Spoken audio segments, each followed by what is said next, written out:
स्वागत है आपका मेरे प्यारे से चैनल केमिस्ट्री सखा पे और मैं हूं केमिस्ट्री एक्सपर्ट मनोज शर्मा। बेटा आपका चैप्टर चल रहा है केमिकल बॉन्डिंग। केमिकल बॉन्डिंग के प्रीवियस वीडियो लेक्चर में जो कि बेस्ड है कोवेलेंट बॉन्ड पे, हमने आपको बताया था कोवेलेंट बॉन्ड या कोवेलेंट कंपाउंड्स की प्रॉपर्टीज़ को समझने के लिए बहुत सारी थ्योरीज दी गई हैं और अलग अलग थ्योरी अलग अलग फीचर को समझाती है। जैसे कि थ्योरीज के नाम तो लिखा ही दिए थे हमने वहाँ पे। पहली थ्योरी जो हम लोगों ने पढ़ी थी वो Lewis dot structures and formal charge पढ़ा था। लुईस डॉट स्ट्रक्चर्स का सिग्निफिकेंस ये था कि वहाँ से हमें ये पता लगता है कि लिंकेज क्या है, मतलब किन एटम्स के बीच में बॉन्ड बना है और बॉन्ड कौन सा है, सिंगल है, डबल है या ट्रिपल है। इसके अलावा लुईस डॉट स्ट्रक्चर के बहुत सारे ड्रॉबैक्स थे। पहला ड्रॉबैक हमने आपको लिखाया था कि लुईस डॉट स्ट्रक्चर हमें ये नहीं बताता कि अट्रैक्शन की वजह क्या है। जैसे कि आयनिक बॉन्ड में एक कैटायन होता है, एक एनायन होता है। कैटायन और एनायन के बीच में इलेक्ट्रोस्टैटिक फोर्स ऑफ अट्रैक्शन होता है। ऐसे ही कोवेलेंट बॉन्ड में अट्रैक्शन की वजह क्या है, इसको हमें लुईस डॉट स्ट्रक्चर्स नहीं समझाते। तो इन चीज़ों को समझाने के लिए और थ्योरीज की बात करेंगे। नेक्स्ट जो थ्योरी हमें पढ़नी है वो है बैलेंस बॉन्ड थ्योरी। तो बात कर लेते हैं हम बैलेंस बॉन्ड थ्योरी की। देखो बेटा, इसको देने वाले साइंटिस्ट थे हिटलर एंड लंडन। हालांकि ज़्यादा इंपॉर्टेंट फैक्ट नहीं है ये, इसको बाद में मॉडिफाई किया था पॉलिंग और स्लेटर ने। स्लेटर का नाम लिखा नहीं होता है, कुछ जगह पे लिखा हुआ होता है। पॉलिंग और स्लेटर ने इसको थोड़ा सा एक्सपेंड किया था। जो बैलेंस बॉन्ड थ्योरी है उसके भी दो रूप हैं, मतलब दो वर्जन हैं।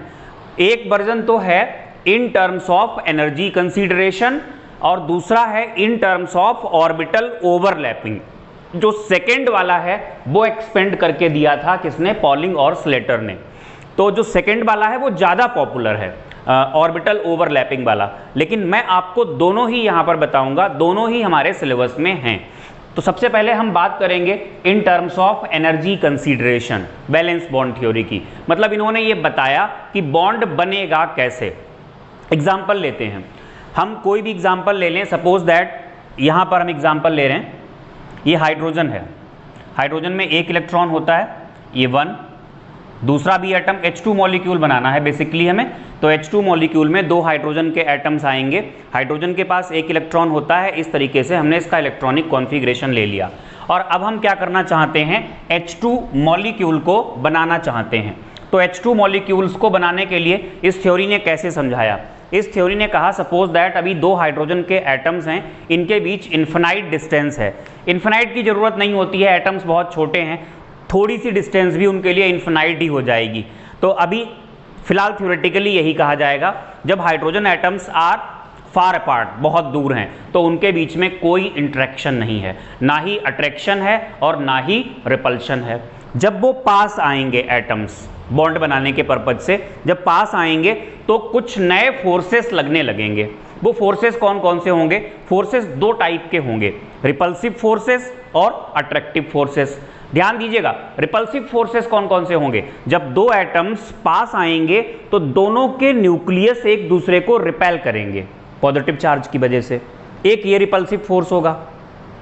रिपल्सिव फोर्स में एक का इलेक्ट्रॉन दूसरे का इलेक्ट्रॉन एक दूसरे को रिपेल करेंगे, ये भी रिपल्सिव फोर्स होगा। ऐसे ही अट्रैक्टिव फोर्सेस भी लगेंगे। अट्रैक्शन के फोर्सेस क्या होंगे, इसका न्यूक्लियस इसका इलेक्ट्रॉन और इसका न्यूक्लियस इसका इलेक्ट्रॉन, ये अट्रैक्टिव फोर्सेस होंगे। अब है क्या, जब पास अट्रैक्टिव फोर्स जो होता है वो जब डोमिनेंट होता है रिपल्सिव पे, तभी क्या होता है, ये एटम्स और पास आते हैं। पास आते आते आते आते इस तरीके से पास आते जाएंगे। एक ऐसी डिस्टेंस आएगी दोनों के बीच की, जिस डिस्टेंस पे अट्रैक्टिव और रिपल्सिव कैसे हो जाएंगे, बैलेंस हो जाएंगे। मतलब इधर बढ़े दूर हुए तो अट्रैक्टिव डोमिनेंट हो गया तो पास आएंगे, और इधर बढ़े तो क्या हो जाएगा, रिपल्सिव डोमिनेंट हो जाएगा, रिपल्सिव बढ़ जाएगा। तो एक ऐसी डिस्टेंस होती है जहां पर रिपल्सिव और अट्रैक्टिव एक दूसरे को बिल्कुल बैलेंस कर देते हैं। बैलेंस कर देते हैं तो वहीं पर जाकर के एटम रुक जाते हैं और हम कहते हैं बॉन्ड बन गया। तो ये थ्योरी है। इस थ्योरी को देखो हमने 2 डायग्राम्स के थ्रू समझाया है। अच्छा, ये बात भी ध्यान रखिएगा, जब भी अट्रैक्टिव फोर्स डोमिनेंट होता है तो अट्रैक्शन की वजह से एटम्स पास आ रहे हैं, अट्रैक्शन डोमिनेंट है, पास आ रहे हैं, तो इससे क्या होगा, सिस्टम की एनर्जी घटेगी, पोटेंशियल एनर्जी कम होगी। अभी दोनों के टर्म में हम आपको समझाएंगे। देखो ये डायग्रामेटिक रिप्रेजेंटेशन लिया है हमने, एक हाइड्रोजन का ये एटम लिया, इसका ये न्यूक्लियस और इसका ये इलेक्ट्रॉन। ये ब्लैक वाला जो हमने ब्लैक डॉट्स दिखाए हैं या ब्लैक लाइंस दिखाई हैं, ये पुरानी है। हाइड्रोजन का एक एटम है, न्यूक्लियस और ये इलेक्ट्रॉन। ऐसे ही हाइड्रोजन का दूसरा एटम है, इसका न्यूक्लियस जो कि पॉजिटिव होगा और ये इलेक्ट्रॉन। जब ये पास आए, अब देखो जो ब्लू वाले हैं, जो हमने ब्लैक में लिया है वो ओल्ड फोर्स हैं, और जो ब्लू में लिए हैं आपको समझाने के लिए बस न्यू फोर्सेस हैं। ध्यान देना, क्या हुआ, जब ये पास आए तो दोनों के न्यूक्लियस एक दूसरे को रिपेल कर रहे हैं, तो हमने एरो बाहर की तरफ दिखाया। दोनों के इलेक्ट्रॉन एक दूसरे को रिपेल कर रहे हैं, हमने बाहर की तरफ दिखाया। इसका न्यूक्लियस इसके इलेक्ट्रॉन को अट्रैक्ट कर रहा है, ये हमने इस तरीके से दिखाया। इसका न्यूक्लियस इस इलेक्ट्रॉन को अट्रैक्ट कर रहा है, ये हमने दिखाया। देखो लिखा है ये और ये न्यू फोर्सेस ऑफ अट्रैक्शन, जो कि इसका न्यूक्लियस दूसरे का इलेक्ट्रॉन, इसका न्यूक्लियस और दूसरे का इलेक्ट्रॉन, और न्यू फोर्सेस ऑफ रिपल्शन, ये कौन कौन से हैं, दोनों के न्यूक्लियस के बीच में ये वाला और दोनों के इलेक्ट्रॉन के बीच में ये वाला। तो इस तरीके से जब ये इक्विलिब्रियम डिस्टेंस पे आ जाएंगे, मतलब एक ऐसी डिस्टेंस जहां पर दोनों फोर्सेस अब इक्वल होंगे, अब इधर बढ़ाओगे, दूर ले जाओगे तो अट्रैक्शन की वजह से पास आना चाहेंगे, और पास ले जाओगे, न्यूक्लियर फोर्स जो होता है वो वैसे ही शॉर्ट डिस्टेंस फोर्स होता है, तो वो क्या करेगा, फिर रिपल्सन डोमिनेंट हो जाएगा, तो वहीं पर जाकर के एटम्स रुक जाते हैं और हम कहते हैं कि बॉन्ड बन चुका है। इसको एनर्जी के टर्म में समझाया है। देखिएगा, ये हमने एक ग्राफ लिया, इस एक्सिस पर हमने इंटर न्यूक्लियर डिस्टेंस को लिया है, मतलब दोनों एटम्स के न्यूक्लियस के बीच की डिस्टेंस, और इस एक्सिस पर हमने लिया है पोटेंशियल एनर्जी को। हमने यहां पर मान लिया कि पोटेंशियल एनर्जी कितनी है, 0 है, और ऊपर की तरफ जाओगे तो पॉजिटिव होगी, नीचे की तरफ आओगे तो कैसी होगी, नेगेटिव। अभी जब एटम्स के बीच की डिस्टेंस इन्फिनाइट है, तो पोटेंशियल एनर्जी ऑलमोस्ट कितनी है, 0 के पास है। हालांकि हमने 0 से नहीं स्टार्ट किया, क्योंकि हम इन्फिनाइट डिस्टेंस भी तो नहीं ले रहे हैं, इन्फिनाइट डिस्टेंस नहीं ले सकते, इसलिए हमने 0 से स्टार्ट नहीं किया, थोड़ा 0 से नीचे स्टार्ट किया। अब अट्रैक्शन की जब अब एटम्स जब पास आएंगे तो हमने कहा था कि अगर बॉन्ड बनना होगा तो अट्रैक्शन लगेगा, अट्रैक्शन जब होगा तो उसकी वजह से क्या होगा, पोटेंशियल एनर्जी घटेगी। ये पोटेंशियल एनर्जी में क्या हो रहा है, ये डिक्रीमेंट हो रहा है। पोटेंशियल एनर्जी घटते घटते एक ये वाला ऐसा पॉइंट आया, हमने लिखा पॉइंट ऑफ मिनिमम एनर्जी और मैक्सिमम स्टेबिलिटी, और इस पॉइंट पर यही पॉइंट होगा इक्विलिब्रियम पॉइंट। इसके बाद अगर अब और पास इनको लाए, इंटर न्यूक्लियर डिस्टेंस को अगर आपने और कम किया तो फिर रिपल्शन डोमिनेंट होता है। इस तरीके से क्या होता है, पोटेंशियल एनर्जी बढ़ने लगती है।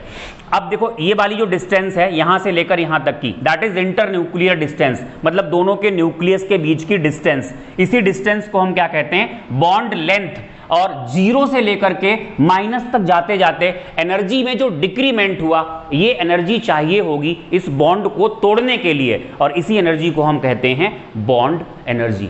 तो ये तो बेटा पूरा डायग्रामेटिक रिप्रेजेंटेशन हो गया in terms of energy consideration. थोड़ा सा कंफ्यूजिंग होता है, एक बार मैं और कोशिश करता हूं कि आपको समझ में आए।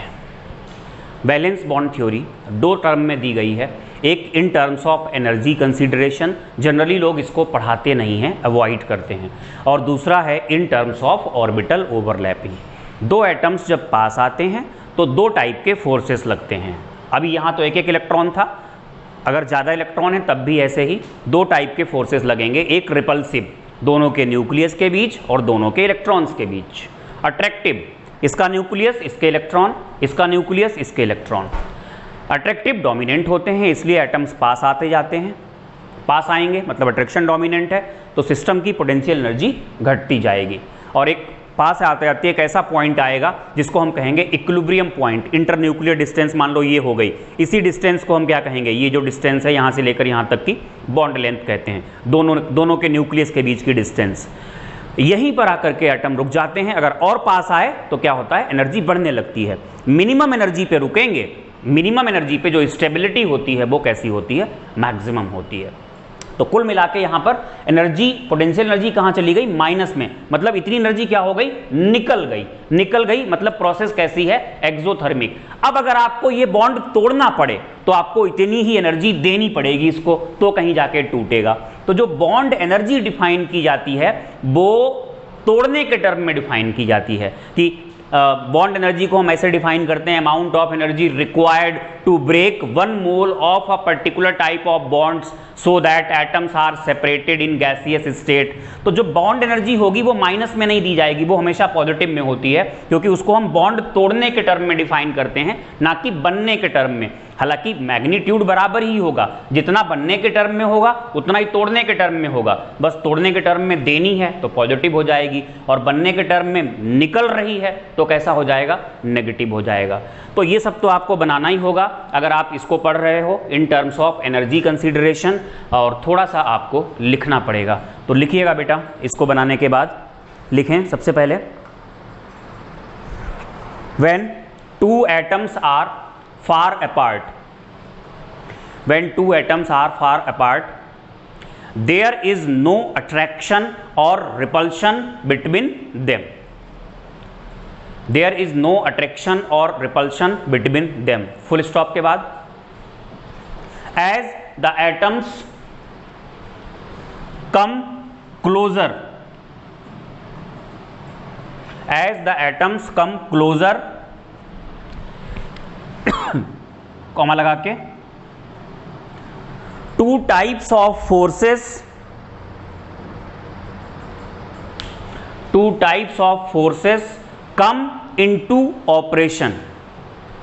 Two types of forces come into operation. अगर आपने ये बना लिया है तो यहीं पे मैं लिख देता हूं, जगह मिल जाएगी हमें। Two types of forces come into operation. पहला होगा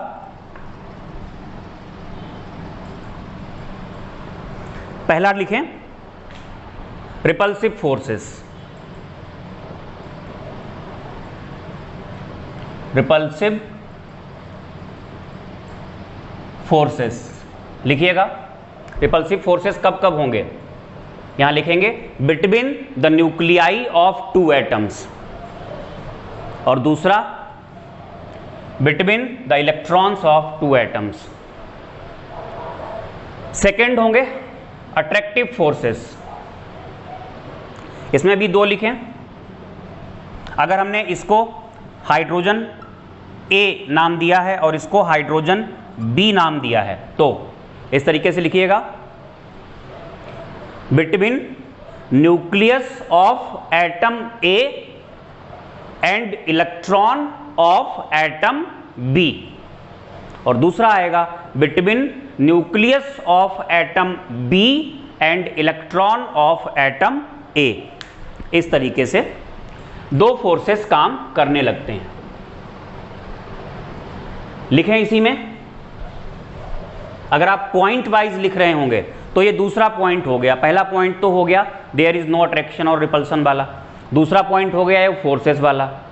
तीसरे पॉइंट में लिखिएगा bond will be formed only when the force of attraction is dominant over the force of repulsion. Bond will be formed only when the force of attraction is dominant over the force of repulsion. इसी में लिखें नई line से,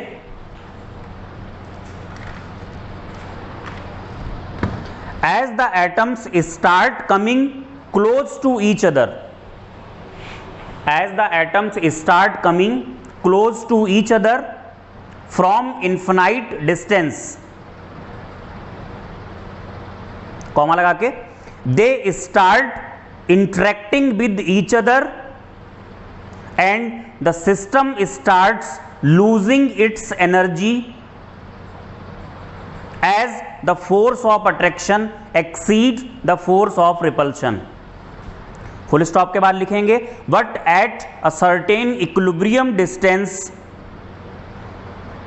the force of repulsion are just balanced by the force of attraction and the energy of the system becomes minimum. Full stop के बाद लिखें, in this situation the two atoms are said to be bonded together to form a stable system, यानी molecule. तो ये है valence bond theory in terms of energy consideration. Second आप डालेंगे, जो दूसरा है इसका सेगमेंट वैलेंस बॉन्ड थ्योरी का, जो ज्यादा इंपॉर्टेंट है, वो है in terms of overlapping of orbitals. पहले थोड़ा सा 2 पॉइंट लिखिए, फिर समझाते हैं।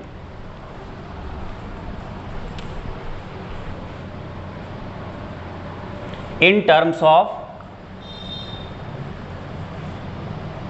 Overlapping of atomic orbitals. पहला पॉइंट लिखिएगा, a covalent bond is formed by the partial overlapping of two half-filled atomic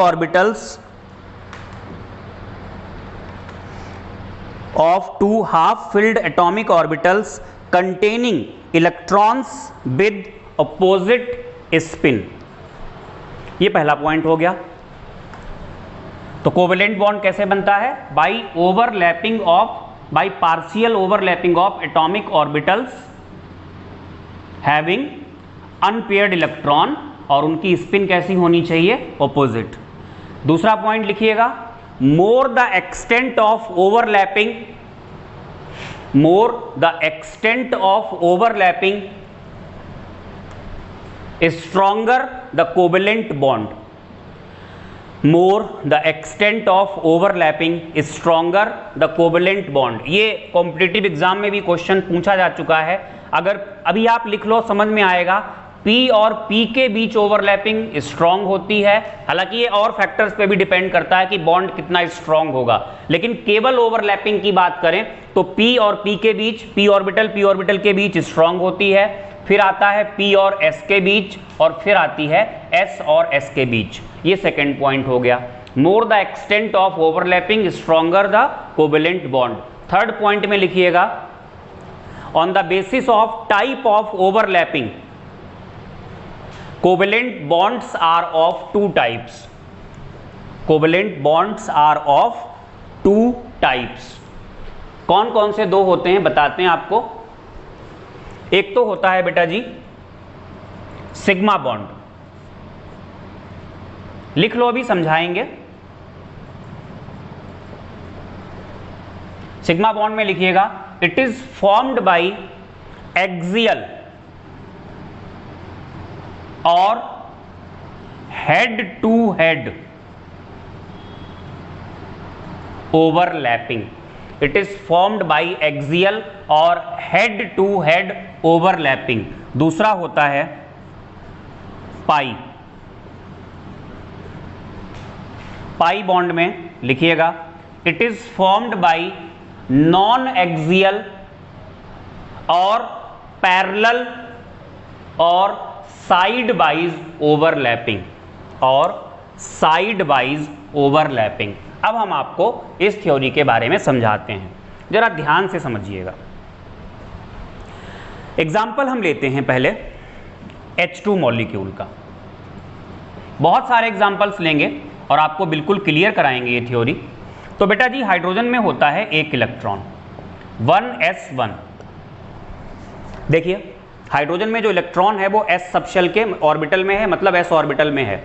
तो इन्होंने कहा ये दो एटम्स इस तरीके से, इसका ये s ऑर्बिटल और दूसरे एटम का, ये हाइड्रोजन का एक एटम हो गया, हाइड्रोजन का दूसरा एटम, दूसरे के s ऑर्बिटल जिनमें ये इलेक्ट्रॉन है, ये पार्शियली क्या करेंगे, पूरे नहीं, एक दूसरे के ऊपर नहीं आएंगे, पार्शियली ओवरलैप कर जाएंगे। और पार्शियली ओवरलैप करेंगे इस तरीके से, ये एक एटम का इलेक्ट्रॉन होगा और ये दूसरे का इलेक्ट्रॉन होगा, और दोनों की स्पिन कैसी हो जाएगी यहाँ पे, ऑपोजिट। भाई जब एटम्स अकेले अकेले थे तो दोनों में क्लॉकवाइज था या दोनों में एंटी क्लॉकवाइज था या एक में क्लॉकवाइज था एक में एंटी क्लॉकवाइज था, इस बारे में कोई बात नहीं की गई। बस इतना बताया गया कि जब बॉन्ड बनेगा उस टाइम पे ये ओवरलैपिंग के बाद इलेक्ट्रॉन्स कैसे होंगे, अपोजिट स्पिन के होंगे। अगर ये सेम स्पिन के हुए तो इनमें एक फोर्स, रिपल्सिव फोर्स लग जाएगा, मैग्नेटिक रिपल्सिव फोर्स। तो इस तरीके से क्या हुआ, ये s ऑर्बिटल, ये s ऑर्बिटल। तो जो एग्जांपल हमने लिया H2 का, यहां पर जो बॉन्ड बनता है वो कौन सी ओवरलैपिंग से बनता है, S overlapping. Double P single P जो भी हो, ये कौन सी ओवरलैपिंग हुई, S ओवरलैपिंग। अच्छा बेटा जी ध्यान दीजिएगा, सिग्मा और पाई के बारे में भी हम आगे चल के बात करेंगे। और एग्जांपल ले लो पहले। अगर आप Cl2 की बात करोगे तो Cl में इलेक्ट्रॉन होते हैं 17, 1s2, 2s2, 2p6, 2 2 4 6 10, 3s2 और p5। तो अनपेयर्ड इलेक्ट्रॉन यहाँ होगा, ये p है, p में जब 5 इलेक्ट्रॉन हैं, पहला, दूसरा, तीसरा, चौथा और ये पांचवा, ये इलेक्ट्रॉन कैसा है, ये देखो अनपेयर्ड है। तो इस तरीके से जब Cl2 मॉलिक्यूल बनेगा तो इस तरीके से दिखाते हैं। जो p ऑर्बिटल होता है वो डंबल शेप होता है, ये Cl दिखा दिया ऐसे, ये p ऑर्बिटल हो गया। दूसरे Cl का ये p ऑर्बिटल आएगा इस तरीके से, ये भी कैसा हो गया, डंबल शेप हो गया। इलेक्ट्रॉन हमने दिखाए नहीं, इस तरीके से होंगे। ये जो बॉन्ड बना है, देखो जब पहली ओवरलैपिंग होती है तो हमेशा एक्सियल होती है। एक्सियल और नॉन एक्सियल का मतलब समझ लो थोड़ा सा पहले, तभी मजा आएगा। ये p ऑर्बिटल का ये एक्सिस था, मान लो ये x एक्सिस पे था और ये भी किस पे है, x एक्सिस पे है। तो जब ये अलोंग द एक्सिस इस तरीके से ओवरलैप करेंगे, ये इसका x एक्सिस है, ये इसका x एक्सिस है, ऐसे अलोंग द एक्सिस ओवरलैप करेंगे तो इसको हम कहेंगे एक्सियल ओवरलैपिंग। और अगर ये साइड में ऐसे होते, ये Cl का एटम होता, ऐसे इसका ऑर्बिटल आता, ऐसे इसका ऑर्बिटल आता और ये ऐसे साइड वाइज ओवरलैप करते, तब कौन सा बॉन्ड बनता, पाई बनता। पाई बॉन्ड भी आपको हम बना के दिखाएंगे। जब पहली ओवरलैपिंग होती है, जब कभी भी सिंगल बॉन्ड बनता है, इट इज ऑलवेज सिग्मा, क्योंकि हमेशा जो ओवरलैपिंग होगी वो क्यों होगी, एक्सियल, कौन सी होगी, एक्सियल। अच्छा तो p की बात की थी हमने, जो p ऑर्बिटल्स होते हैं वो एक्सियली ओवरलैप कर सकते हैं as well as non axially overlap कर सकते हैं। लेकिन जो s ऑर्बिटल है वो तो स्फेरिकल होता है, उसका कोई एक्सिस होता ही नहीं है, वो जहां से ओवरलैप कर जाए वहीं पे एक्सिस मान लिया जाता है। यानी s ऑर्बिटल जब भी ओवरलैप करेगा it will always form sigma bond. तो जहां आपने ये तीसरा पॉइंट लिखा था on the basis of types of overlapping, जो बॉन्ड्स होते हैं वो दो टाइप के होते हैं, एक आपने सिग्मा लिखा था और एक आपने क्या लिखा था, पाई। तो वहां पे आप चाहो एक नोट लिख लो, पहले ये चीज ज्यादा क्लियर होगी, फिर दोबारा से आपको समझाते हैं। एक नोट लिखो उस नोट में, p orbital can overlap axially to form sigma bond as well as non axially to form pi bond. Full stop के बाद s orbital is spherical in shape, hence its overlapping is always axial, that is s orbital always forms sigma bond। अब देखो ये s orbital है, जहां overlap कर जाए वहीं पे एक्सिस। फिलहाल ये Cl का एक एटम, ये Cl का दूसरा एटम, ये जो बॉन्ड बनेगा वो पहली ओवरलैपिंग जो होती है वो हमेशा क्या होती है, सिग्मा बॉन्ड बनाती है। दूसरा एक एग्जांपल और लेते हैं, ये कौन सी ओवरलैपिंग हुई, p और p ओवरलैपिंग। नेक्स्ट एग्जांपल लेते हैं HCl का। HCl में बेटा H में एक इलेक्ट्रॉन 1s1, Cl में 17 होते हैं, 1s2, 2s2, p6, 3s2, p5। आपने अभी अभी पढ़ा था जो अनपेयर्ड इलेक्ट्रॉन होता है वो p ऑर्बिटल में होता है, तो ये तो रहेगा Cl, इसका रहेगा p ऑर्बिटल, और हाइड्रोजन का कौन सा रहेगा, s ऑर्बिटल। तो ये इस तरीके से, ये जो ओवरलैपिंग है इधर की तरफ s है और इधर की तरफ क्या है, p, तो ये s और p ओवरलैपिंग है। तो यहां पर s और p ओवरलैपिंग है, तो ये बॉन्ड भी कौन सा है, सिग्मा, क्योंकि s ऑर्बिटल आ गया। अब हम आपको बताते हैं पाई बॉन्ड, अब आपके समझ में ज्यादा आएगा। एग्जाम्पल हमने लिया O2 का। बेटा ऑक्सीजन में इलेक्ट्रॉन होते हैं 8, 1s2, 2s2 और 2p4। जरा ध्यान दें, यहां पर अनपेयर्ड इलेक्ट्रॉन है, 4 इलेक्ट्रॉन है, 1 2 3 4, 2 अनपेयर्ड है बेटा जी, 2 अनपेयर्ड है। ध्यान देना, आपको पता है p में 3 ऑर्बिटल होते हैं, px, py, pz। एक का एक्सिस होता है x एक्सिस, px हो गया, y मतलब 90 पे, और z उन दोनों के साथ 90 पे। इस तरीके से ये हो गया x, ये हो गया y, इस तरीके से 90 पे आ जाएंगे, और जो z होगा वो यहां पे ऐसे जाएगा, फिंगर है, ये फिंगर z एक्सिस पे है, तो 90 पे होते हैं। अब जरा ध्यान देना, ऑक्सीजन का ये एक एटम, ऑक्सीजन का दूसरा एटम, ये p ऑर्बिटल, ऐसे करके इन्होंने ओवरलैपिंग की एक p ऑर्बिटल ने, और ये जो बॉन्ड बना वो कौन सा बना, सिग्मा बॉन्ड बन गया। अब ये दूसरा ऑर्बिटल जो है वो 90 के एंगल पे है, जिसमें अनपेयर्ड इलेक्ट्रॉन है। भाई एक तो इसमें अनपेयर्ड था, 2 अनपेयर्ड है ना ऑक्सीजन एटम के पास, एक ये अनपेयर्ड था, इसका अनपेयर्ड था, ये एक्सियली ओवरलैप कर गए और बॉन्ड कौन सा बना, सिग्मा। अब क्या होगा, ध्यान देना, अब ये ऑर्बिटल अनपेयर्ड इलेक्ट्रॉन इसके पास है, इनके पास है, या क्या ये एक्सियली ओवरलैप कर सकते हैं, ये तो ऐसे हैं। दरअसल यहां पे बहुत दूर दूर दिख रहे हैं, इतना दूर नहीं होते, काफी पास होते हैं, क्योंकि एटम्स का जो साइज होता है वो बहुत छोटा होता है। अगर हम यहां पे उतना छोटा बना देंगे तो आप समझ नहीं पाओगे, तो इसलिए दूर दूर दिखाए हैं। ये बिल्कुल पास पास होते हैं, ऐसे कितना भी पास हो, लेकिन क्या ये एक्सियली ओवरलैप कर पाएंगे, ये और ये। पहली ओवरलैपिंग अगर एक्सियल तो होनी है, पहली ओवरलैपिंग एक्सियल होने के बाद दूसरी ओवरलैपिंग अगर उन्हीं एटम्स के बीच करानी है तो एक्सियल हो ही नहीं सकती। अगर हाँ कोई और एटम होता, मान लो H आता, तो H यहां कहीं पे आ जाता, H ये आ गया और ऐसे करके इसके साथ एक्सियली ओवरलैप कर लेता।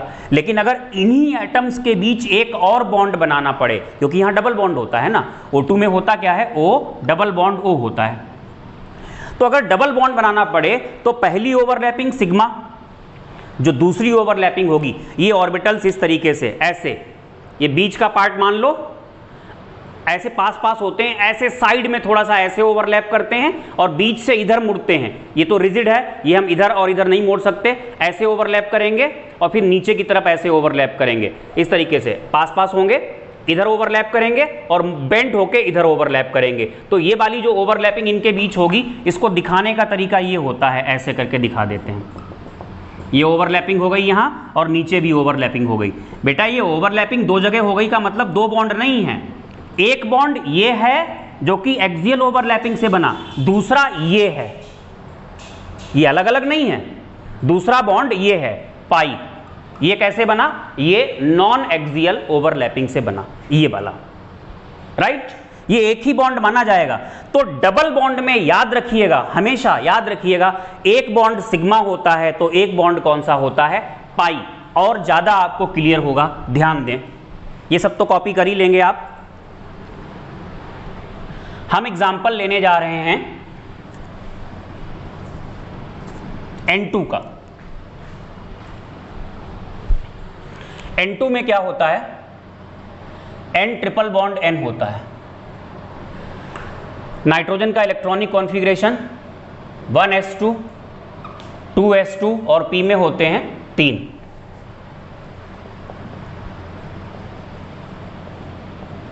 एक 2 3, ध्यान देना। अब तीनों p ऑर्बिटल हैं और तीनों म्यूचुअली कितने एंगल पे होंगे, 90 के एंगल पे होंगे। एक पेन और लेते हैं समझाने के लिए।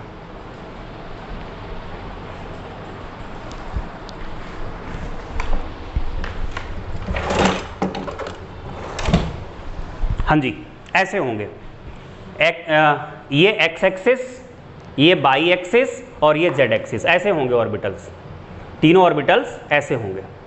ध्यान देना, नाइट्रोजन का ये एटम लिया, ये इसका एक ऑर्बिटल हो गया, नाइट्रोजन का दूसरा एटम,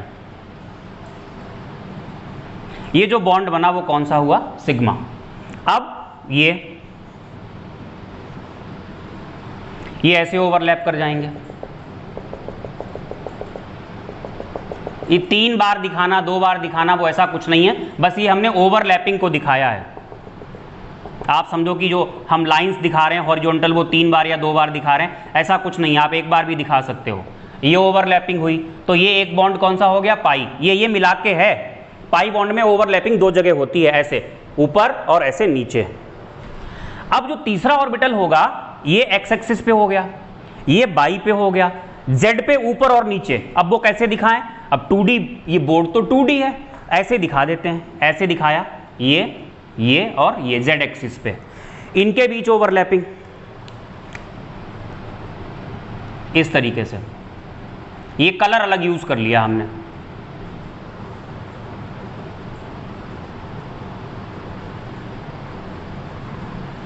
ये जो बॉन्ड बना एक और पाई बन गया, ये पाई है।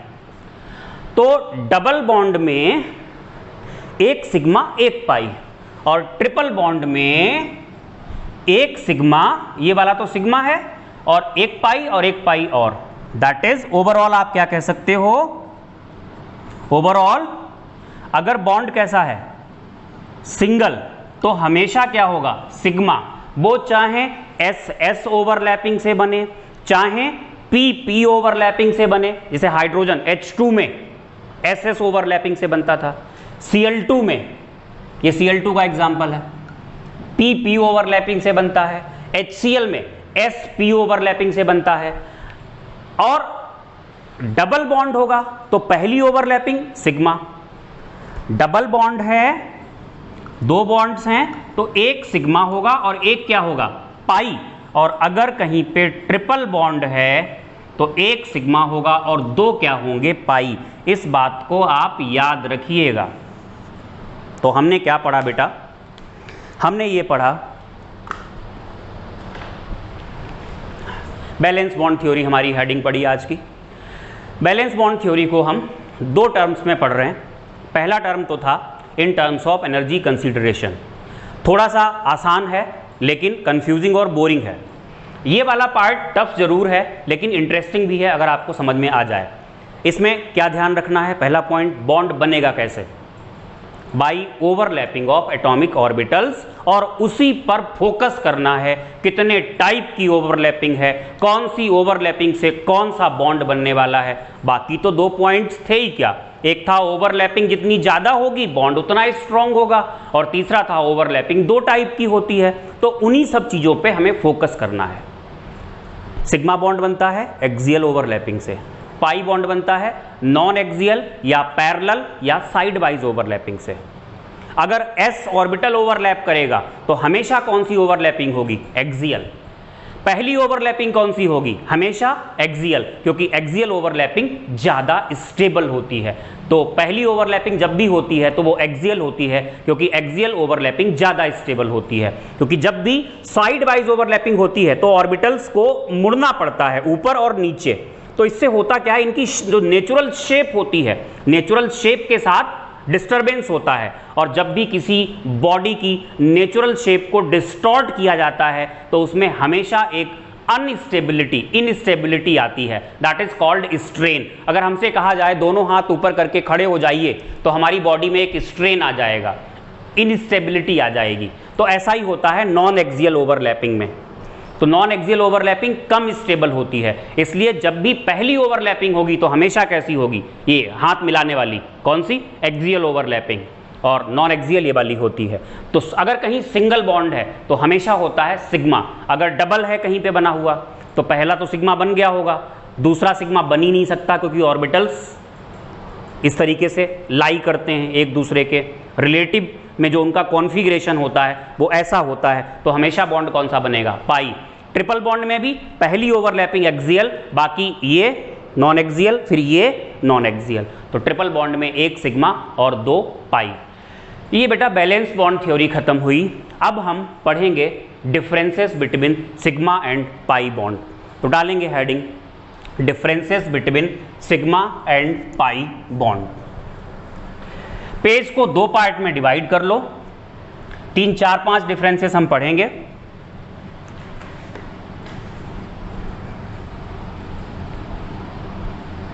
बड़ा इंपॉर्टेंट टॉपिक है सिग्मा एंड पाई बॉन्ड वाला। डिफरेंसेस में एक तरफ आप डालेंगे हेडिंग सिग्मा और एक तरफ होगा पाई। पहला पॉइंट लिखिएगा, फॉर्म्ड बाय एक्सियल ओवरलैपिंग, या इसी को कहते हैं हेड टू हेड ओवरलैपिंग। इधर की तरफ बाई नॉन एक्सियल और साइड वाइज और बाई पैरेलल ओवरलैपिंग। दूसरा point, overlapping only at one place. आपने पता है ऐसे ओवरलैपिंग एक ही जगह पे होती है, और जबकि पाई में दो जगह होती है। Overlapping at two places. तीसरा, sigma bond can exist alone. अकेला ये एग्जिस्ट करता है, सिंगल बॉन्ड होता है, लेकिन पाई अकेला नहीं एग्जिस्ट करेगा, पहले सिग्मा बनेगा तब पाई आएगा। Sigma bond can exist alone, alone होता है, एलोन, ALONE, एलोन। और इधर लिखिएगा, pi bond can not be formed without sigma bond. Next, ये पॉइंट लिख लीजिए, ये वैसे ऑर्गेनिक केमिस्ट्री में आपको समझाया जाएगा। Free rotation along sigma bond is possible. Free rotation along sigma bond is possible. और पाई में लिखिएगा, free rotation is not possible. Free का मतलब हुआ जैसे ये एक एटम, ये दूसरा, ऐसे ओवरलैप कर गए, एक को फिक्स करो और दूसरे को रोटेट करा दो, ऐसे रोटेट हो जाएगा। लेकिन पाई में दो जगह ओवरलैपिंग होती, तो रोटेशन अगर कराओगे तो बॉन्ड टूट जाएगा। तो इसमें free rotation along sigma bond is possible और यहां पर नॉट पॉसिबल।